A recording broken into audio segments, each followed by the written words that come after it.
요한일서 4장 7절에서 11절 말씀입니다. 신약성경 391페이지입니다. 요한일서 4장 7절입니다. 신약성경 391페이지 요한일서 4장 7절에서 11절 말씀을 공독하도록 하겠습니다. 사랑하는 자들아, 우리가 서로 사랑하자. 사랑은 하나님께 속한 것이니 사랑하는 자마다 하나님으로부터 나서 하나님을 알고 사랑하지 아니하는 자는 하나님을 알지 못하나니 이는 하나님은 사랑이심이라. 하나님의 사랑이 이렇게 우리에게 나타난 바 되었으니 하나님이 자기의 독생자를 세상에 보내심은 그로 말미암아 우리를 살리려 하심이라. 사랑은 여기 있으니 우리가 하나님을 사랑한 것이 아니요 하나님이 우리를 사랑하사 우리 죄를 속하기 위하여 화목 제물로 그 아들을 보내셨습니다. 사랑하는 자들아, 하나님이 이같이 우리를 사랑하셨은즉 우리도 서로 사랑하는 것이 마땅하도다. 아멘. 기도하겠습니다. 사랑의 하나님 아버지, 우리 하나님은 사랑이라 하셨으며 또한 하나님 우리가 먼저 사랑한 것이 아니라 주님께서 우리를 먼저 사랑하셨기에 우리가 서로 사랑하는 것이 마땅하다 하신 주의 말씀을 듣고 우리가 이 시간 하나님 은혜를 나누고자 합니다. 우리 주의 성령이 우리 가운데 역사하시며 도우시기를 간절히 바라옵고 이 시간 하나님 전하는 자나 듣는 자나 다 주의 은혜가 넘치게 하여 주옵소서. 예수님의 이름으로 기도하옵나이다. 아멘. 말세라고 하는 것은 사람들이 살기가 어렵다, 힘들다, 고통스럽다 그런 의미를 가지고 있습니다. 이제 겨울 지난 지가 얼마 안 되고 어떤 분은 또 저녁에도 난방도 하는 분이 계시는데 오늘 같은 경우는 덥고 어제도 막 덥고 얼마나 날씨가 이게 우리가 생각하고 예측하고 지내온 경험과 다르게 변화되고 있습니다. 우리가 거기에 맞춰 살기가 너무 어려운 거예요. 일본에 수필가이면서 이제 글을 쓰는 호소노 요이시라는 사람이 있는데 그 사람이 2019년도에 가족이라는 사치 그런 책을 썼습니다. 가족은 이제 우리에게 사치다 그렇게 말합니다. 전에는 가족이라는 것이 때가 되면 나이가 차면 당연히 결혼하고 또 결혼을 해야 되고 아이도 낳아야 되고 그렇게 생각을 하고 그것이 당연하고 필수다 그렇게 여겼습니다. 그런데 지금은 그렇지 못한 겁니다. 내가 더 중요하고 그러면서 가족을 또 구성하는데 너무나 많은 비용이 드는 거예요. 돈이 엉망이 드는 거예요. 집을 한 채 마련을 하려고 해도 전세라도 얻으려고 그러면 많은 돈이 필요하고 이제 취직을 한 목사님 따님이 방을 구했습니다. 3천만 원에 60만 원, 월 60만 원, 월세. 그러니까 이게 월급 받아가지고 밥 사 먹고 커피 사 먹고 방세 내고 이렇게 하면 별로 남는 게 없는 거예요. 그래가지고 결혼을 해야 될 나이가 점점 가까워지는데 결혼을 하려고 해도 돈이 모이는 건 많이 들어요. 어떤 사람들은 그렇게 많은 돈을 들여가지고 결혼을 했는데 그러면 어떻게 된다? 오래 잘 살아야 본전일 거 아닙니까?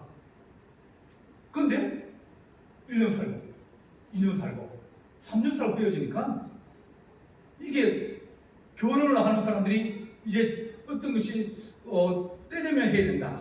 우리가 빨리 결혼 안 하냐, 언제 결혼할 거냐, 사람 있냐 이렇게 막 물어보잖아요. 근데 그 사람들의 마음에는 우리가 이렇게 결혼을 준비하다가 결혼이 잘못되고 삐걱거리면 그럼 우리가 어떻게 살아갈까? 결혼이라는 것, 가족이라는 것이 이제 법률을 통해서 돈은 많이 들어가는데 얻는 것이 적는 비효율적으로 사람들이 느끼고 인식하기 시작된 겁니다. 우리나라 신미정 교수라고 서울대 교수인데 그분이 이제 책을 2026년도 3월 30일에 가족이라는 사치 똑같은 제목입니다. 일본 사람은 2019년도에 썼고 우리나라 사람은 2026년도에 쓴 거예요. 똑같은 제목이에요. 과거에는 성인이 되면 결혼하고 아이 낳는 것이 그것이 당연하고 또 필요하고 그런 것이 됐지만 지금은 돈도 많이 들어가고 시간도 많이 들어가고 감정적 에너지도 많이 들어가면서 이제는 선택할 수 있는 하거나 말거나 그렇게 되어져 간다. 돈 있는 사람이 누리는 그런 일종의 사치와 같은 그런 것이다. 그렇게 우리나라 그렇게 변해가고 있는 거예요. 일본은 벌써 변했고 우리도 그렇게 따라 변하고 있는데 그렇게 우리가 힘든 것, 자꾸 어려워지는 것 그런 것들을 피부로 느낍니다. 마태복음 24장에서 종말에 대해서 얘기하면서 뭐라고 하면 사랑이 식어진다. 사랑하기 힘들어진다. 그렇게 우리에게 말씀합니다. 그래도 일본 사람들보다 한국 사람이 더 똑똑하고 더 낫지 않습니까? 그러면서 그분이 하신 말씀이 보면 가족이라는 어떤 구성을 가지고 우리가 유기적인 관계를 가지고 서로 사랑하고 그렇게 살아야 되지만 그렇지 못하면 그러면 우리가 이제 다른 선택을 우리가 해야 된다. 좀 느슨하더라도 우리를 지켜줄 수 있고 사랑할 수 있고 그런 관계를 가지고 좋은 친구를 가지기도 하고 좋은 이웃을 가지기도 하고 또 좋은 교회를 가지기도 하면서 그러면서 우리가 사랑을 하고 살아가야 그래야 기본적으로 우리가 이 세상에서 더 버텨나가고 힘든과 어려움을 극복하지 않을 수 있느냐. 그래서 그런 말하면서 결혼이 그렇게 많이 힘들면 좋은 친구를 사귀고 좋은 직장 동료를 사귀고 또 좋은 마을의 이웃도 사귀고 그렇게 살아가야 인간은 기본적으로 사랑하며 살아갈 수 있는데 그 큰 사랑을 하지 못하면 적은 것이라도 우리가 사랑하면서 살아가야 된다. 그렇게 말합니다. 요한일서에 보면 사도 요한이 그 당시에 많은 어려움들이 있습니다. 예수 믿기도 힘들고 또 로마 식민지에 가난한 사람들 더 가난해지고 어렵고 고통스러운 그런 시기를 지나가면서 이 어렵고 고통스럽고 힘든 시기를 살아가면서 이길 수 있는 힘이 뭐냐? 그게 사랑이라고 합니다. 하나님을 공의의 하나님, 정의의 하나님 뭐 그렇게 우리가 많이 얘기하지만 이 사도 요한이 80, 90까지 살아봤더니 그런 하나님은 내가 젊었을 때 아는 하나님, 내가 중년이 되어서 나를 도와주고 나를 건강하게 해주고 직장생활을 하게 해주고 직장의 문제를 해결해주고 여러 가지를 도와주는 하나님. 근데 나이가 더 들고 이제 보니까 하나님은 사랑이더라. 그렇게 얘기합니다. 네가 인생을 알아? 나는 100세를 살아봤더니 그렇게 얘기하시는 좀 더 살아보면 다르다는 겁니다. 하나님 우리가 하나님의 거룩한 은혜를 가지고 이 악한 세상을 이기며 살아가게 하여 주옵소서. 불법의 성함으로 많은 사람의 사랑이 식어지리라. 그러나 끝까지 견디는 자는 구원을 얻으리라고 우리에게 말씀하여 주십니다. 우리가 숨지 말고 밖으로 나오라. 그렇게 얘기를 합니다. 벌 중에서 제일 어려운 물이 뭐냐면 사람들 한 100명을 세워놓고 이제 저쪽에 건너편에 있는 골대까지 한 바퀴 거기에 돌고 들어오는 것 그걸 시킵니다. 근데 뭐라고 시키냐면 여기 땅 해가지고 가서 한 바퀴 돌고 들어오는데 딱 한 명만 면제시켜줍니다. 그러니까 100명이 출발해가지고 딱 한 명만 뽑으니까 한 명 뽑고 그 다음에 또 99명이 또 달립니다. 99명이 또 달리면 또 한 명만 뽑습니다. 그러니까 잘 못 뛰는 사람은 몇 바퀴 뛰어야 된다고요? 100바퀴를 다 뛰어야 되는 거예요.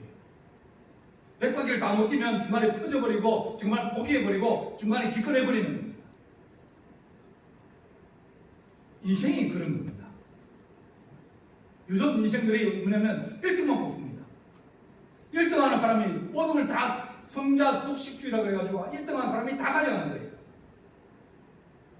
사람을 적게 뽑으니까 일을 하고 싶은 사람들은 많이 있는데 적게 뽑으니까 다른 사람들이 또 떨어지고 또 다른 데 가서 또 이력서를 넣고 또 떨어지고 그러다 보니까 점점 이제 낙오자가 많아지고 점점 기권하는 사람들이 많아지고 점점 포기하는 사람들이 많아지고 그러다 보니까 어디로 옵니까? 어디로 와요? 집으로 들어옵니다. 엄마 아빠 들어와가지고 그러면서 점점 하나님 우리가 낙오자가 많고 탈락자가 많은데 하나님 그 가운데서 우리 하나님이 하신 말씀은 그래도 가장 우리가 숨을 쉴 수 있고 위로를 받을 수 있고 힘을 얻을 수 있는 것이 가정이라고 하는 것입니다. 가정에 돌아갈 수 없으면 얼마나 어려운 인생입니까? IMF 시기에 딱 사람들이 막 직장을 잃어버리고 그랬습니다. 어찌 할 말이 별로 없습니다만은 얘기 있지 않아가지고 사람들이 대만한 직장들은 다 사람을 줄여버리든지 회사가 없어져버리든지 그러니까 집으로 돌아가야 되는데 집으로 돌아가려고 그러면 손에 뭐 들고 들어가야 될 거 아닙니까?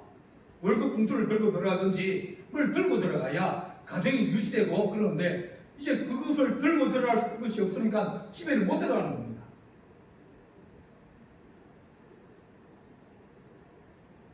그들이 낙오자가 되어버리고 기근하는 인생이 되어버리고 숨어버리는 겁니다. 예수님 시기에 이제 병자들이 많이 있습니다. 베데스다 연못가에 38년 된 병자가 있더라. 그런 말입니다. 38년 된 병자인데 여기도 뭐라 하면 그 연못에 제일 먼저 들어가는 사람 한 명만 앉는다 하는 그런 이야기가 있습니다. 거기에 수십 명이 앉아있을 거 아닙니까? 다 기다리고 앉아있어요. 근데 몇 명 뽑는다고요? 한 명만 뽑는 거예요. 이게 10년 만에 일어날지 5년 만에 일어날지 20년 만에 일어날지 모르는 겁니다. 38년 동안 앉아있고 혹은 그 기간에 앉아있지만 계속 낙오되면서 그에게 소망이 없는 겁니다. 아무도 올라와주지 않아요. 나를 넣어줄 사람이 없습니다. 내가 1등 해야 되는데 어떻게 남을 도와줄 수 있습니까? 당시에는 거지가 많았습니다. 전쟁이 자주 일어나고 나라가 못 살다 보니까 거지가 그래 많았습니다. 거지가 많으면 거지들이 거지의 숫자가 적으면 수입이 많은데 거지가 많으면 수입이 적습니다. 그러니 그들이 집으로 못 돌아가는 겁니다. 다 낙오자가 돼가지고 이제 그렇게 살아가는 그런 인생이 되어집니다. 하나님께서 우리가 하신 말씀이 너희가 그런 사람에 대해서 우리가 좀 관심을 가지고 살아가야 된다. 그렇게 말합니다. 하나님 우리가 이 어려운 세상 속에서 주님께서 우리가 하나님 이 세상을 살아가면 가장 우리가 구원 얻는 가장 좋은 방법이 뭡니까? 계명 중에 제일 큰 계명이 뭡니까? 그래 물어봤더니 주님이 하신 말씀이 하나님을 사랑하고 내 이웃을 내 몸같이 사랑하라. 그런 말씀입니다. 그 사람들을 쳐다보면 아무도 그에 관심을 가지지 아니합니다. 그러나 주님은 우리가 우리 주님이 그 38년 된 병자 아무 가능성이 없고 더 이상 그에게 희망이 없는 낙오된 인생에게 주님께서 가셔서 그에게 일어나서 가라고 그렇게 말씀하시며 그에게 위로하여 주십니다. 요한 일수의 시대는 어렵고 힘든 시대입니다. 많은 이단들도 있고 악한 자들이 있습니다. 그러나 주님께서 하신 말씀이 너희가 이 어려운 세상에 근신하고 깨어라.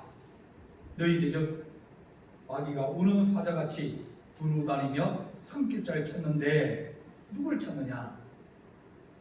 낙오되어져 있고 절망하고 있고 낙심한 자를 그들이 찾는 겁니다. 주님께서 우리에게 하신 말씀이 너희가 그 사람들을 불러내라. 불러내고 그를 사랑하라. 그렇게 말씀하고 있습니다. 아가서를 읽다 보면 이제 솔로몬이 젊었을 때 지은 노래인데 이 왕인 이 솔로몬이 슈라미 여인을 사랑하게 되었습니다. 어떻게 보면 아프리카 쪽 사람인 것 같습니다. 흑인입니다.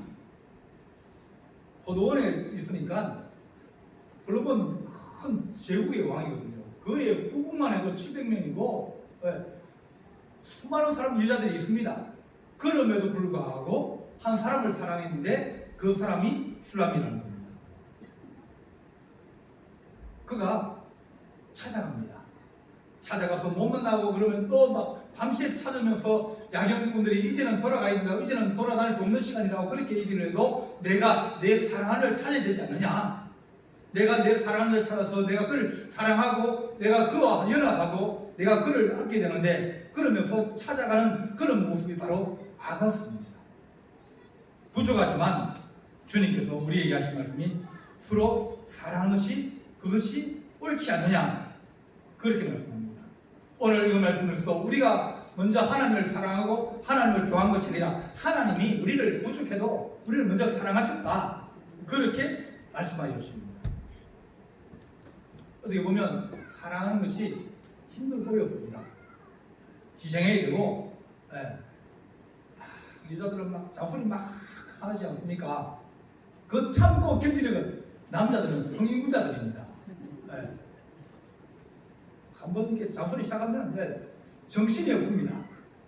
그래도 어떻게 된다고요? 가정의 평화를 위해서 참고 견디야 됩니다. 그렇게 희생하니까 가정이 되는 거고요.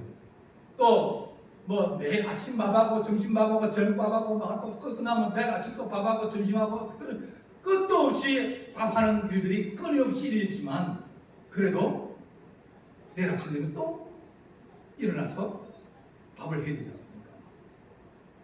어떻게 보면 그들이 가정을 위해서 희생하는 겁니다. 밥 얻어 먹으려 그러면 어떻게 된다고요? 참아야 된다. 저 사람 참아주면 나는 어떻게 한다?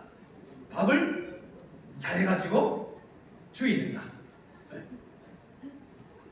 우리 주님께서 우리를 사랑하신 이유가 우리가 부족해도 우리를 사랑하신 하나님의 크신 은혜라고 우리에게 말씀해 줍니다. 예수 잘 믿는 태진아 씨가 노래하는 게 있죠, 그죠? 사랑은 아무나 하나, 눈이라도 맞춰야 되지. 사랑은 아무나 하나, 마음을 하나 되어야지. 어떻게 보면 사랑이라는 것이 하나님, 우리가 숨어있는 그 사람을 찾아가서 그를 불러내면서 그에게 하나님 눈이라도 맞추고 그에게 하나님 우리가 사랑을 나눠주고, 우리가 하나님 내가 필요한 것이 100이라면 하나님 우리가 한 110이나 110을 가지고 20이나 10은 나눠줄 수 있는 그런 마음을 가져야 돼요. 우리가 그래야 그 사람들은 여기서 10을 얻고 저기서 10을 얻고 그러면서 자기 부족을 채워가면서 힘과 용기를 얻고 더불어 살아갈 수 있는 그런 은혜가 우리 가운데 있게 되어집니다. 우리가 하나님 사랑을 받는 것 필요합니다. 그런데 사랑하는 것이 더 위대한 일이다. 우리 집에서 보면 아버지가 막 술 드시고 막 싸우고 그래도 뭡니까? 어떤 사람들은 그걸 견디고 이겨나가는 사람이 있습니다. 왜요? 변화되려고 그러면, 좋아지려고 그러면 누군가가 희생해야 되는데 누가 희생하겠습니까? 우리 주님이 우리를 위해서 먼저 희생하셨고 우리를 먼저 사랑하셨기 때문에 우리가 사랑할 수 있는 그런 사람이 되었다고 하는 겁니다. 그래서 내가 사랑하면 그러면 내 아이가 제가 사랑하는 사람이 될 것이고, 또 그 주변에 있는 다른 사람, 또 그의 가정, 그의 자녀들이 또 사랑할 수 있는 그런 사람이 될 수 있기 때문에 내가 희생하고 참고 견디면서 그러다 보면 하나님의 기적과 역사가 우리 가운데 일어나게 되어지는 겁니다. 성경에 보면 지생 라합이 있습니다. 여리고 성에, 여리고는 이 사람들이 거기에 관세청 이제 무역을 하고 장사꾼들이 오는 그런 곳이 여리고 성입니다. 그 세리장 삭개오가 여리고에 있었던 것처럼 여리고는 국경도시예요. 그러다 보니까 그 사람들이 물건을 가져가서 이제 영안에 풀어놓고 거기서 술 마시고 또 물건을 팔기도 하고 사기도 하면서 그런 거래가 이루어지는데, 근데 이스라엘 민족이란 그런 민족이 애굽에서 나와가지고 올라오면서 그들은 믿는 하나님을 말미암아서 그들이 전쟁 이기고 광야에서 굶지도 않고 점점 이 가나안 땅으로 올라온다 하는 소리를 들었습니다. 내가 이렇게 이 집을 살면, 내가 이렇게 살면 내가 결혼을 해도 내 아이도 똑같이 그렇게 살 것이고 인생에 변화가 없는 겁니다. 근데 그런 인생을 바꾸기로 작정을 했습니다. 내 하나 희생하면, 내가 결단을 잘하면 그러면 내 자녀가 달라질 수 있는데, 그러면서 그 정당권을 숨겨주고 뭐라고 하냐면 나와 내 가족들을 살려달라, 그렇게 요구합니다. 내가 목숨 걸고 당신을 숨겨줄 테니까 당신은 당신 목숨을 걸고 우리 가족, 우리 식구들을 살려달라, 그렇게 얘기합니다. 그렇게 하겠다고. 그래서 이스라엘 군대가 이제 여리고성을 들어와서 여리고성을 이겼을 때 그 가정을 찾아서 그 가정을 살려주고 또 그 가정에게 귀하게, 왜냐하면 청강군이 돌아왔으니까, 정보를 알았으니까 싸움에서 이길 수 있는 힘을 얻을 거 아닙니까? 그래서 그를 귀하게 대우했는데 그 정탐꾼이 당신이 나를 살렸는데 나도 당신을 살려주겠다. 그 사람이 살몬이에요. 성경은 말합니다. 살몬에게서 이제 살몬과 라합에게서 보아스를 낳았다. 그 인생을 내가 정말 하나님의 거기에 걸고 내가 사랑하기를 힘쓰고 힘들고 어렵고 막 어떻게 이렇게 살겠느냐, 오늘도 이렇게 살아야 되냐, 그렇게 한탄할 수 있는 그런 인생이지만 하나님, 내가 희생하고 내가 먼저 사랑하고 그러다 보면 주님께서 이 가정을 복되게 하시는 겁니다. 보아스가 그 지역의 유지라 그랬습니다. 그리고 다윗을 낳는 위대한 가문이 되어집니다. 하나님께서 서로 사랑하는 것이 마땅하지 아니하냐, 왜냐하면 서로 사랑하면서, 사랑은 세상을 바꾸는 가장 위대한 능력이라고 우리에게 말씀해 줍니다. 세상을 바꾸는 가장 위대한 힘, 비행기로 폭탄을 갖다 붓고 아무리 갖다 부어도 이란 항복 안 합니다. 때리면 맞을수록 항복할 것 같고 그들과 순종할 것 같지만 마음에 악이 받치고 원함이 쌓이고 어쨌든 두고 보자, 그런 마음들이 쌓이게 되어집니다. 그러나 사랑을 주면 그들이 마음이 바뀌고 내 편이 되어지고 내 동지가 되어지고 내 협력자가 되어지고 내 친구가 되어집니다. 주님께서 우리에게 하신 말씀이, 너희가 사랑하는 자가 위대한 자가 아니냐, 하나님은 사랑이시라, 그렇게 말씀하면서 하나님을 아는 자는 하나님이 사랑인 것을 알고 그 사랑을 하기 힘쓰는 그런 우리가 되어야 된다, 그렇게 말씀합니다. 열정이라는 것은, 이제 열이라는 것은 뜨겁다, 타오르다, 덥다, 그런 뜻을 가지고 있는 게 열자입니다. 정은 마음 정자고요. 가슴이 뜨거운 겁니다. 하나님 사랑하는 사람은 가슴이 뜨겁고 그 뜨거운 사랑이 다른 사람들을 살릴 수 있고 또 그 사람들을 세울 수 있는 능력이 있다고 우리에게 말씀해 줍니다. 하나님, 우리가 서로 사랑하게 하여 주옵소서. 주의 교회 오면서 하나님 서로 사랑하게 하시고, 하나님 그들이 가정에서 위로를 받지 못할지라도 하나님의 교회에 와서 하나님 그들이 힘을 얻고 또 가정을 변화시키고 하나님의 역사가 일어날 수 있는 그런 거룩한 은총을 기대하는 그런 하나님의 축복이 우리 성도들에게 있어지기를 간절히 바랍니다. 기도하시겠습니다. 사랑의 하나님 아버지, 우리의 하나님의 사랑이 우리에게 이렇게 나타난 바 되었고 우리를 사랑하시며 우리를 구원하여 주시고 하나님의 자녀 삼았사오니 우리도 하나님 아버지여 하나님의 크신 사랑을 가지고 또 다른 사람을 사랑하고 가족을 사랑하고 이웃을 사랑할 수 있는 하나님의 거룩한 용사가 되게 하여 주옵소서. 힘들고 어렵고 우리 자신을 돌보기도 벅찬 그런 악한 세상입니다. 지치고 마음이 하나님 아버지 힘든 그런 세상이지만 그러나 하나님 아버지 우리가 이 세상을 이길 수 있는 힘이 사랑이라 하셨사오니 사랑하는 자는 모든 세상에 그것을 이긴다 하셨사오니 우리가 세상의 모든 환난을 이기고 하나님의 거룩한 역사를 만들어가며 하나님의 좋은 교회를 세울 수 있도록 서로 사랑하는 하나님의 거룩한 성도가 되게 하여 주옵소서. 주께서 함께할 준비 사옵고 예수님의 이름으로 기도하옵나이다.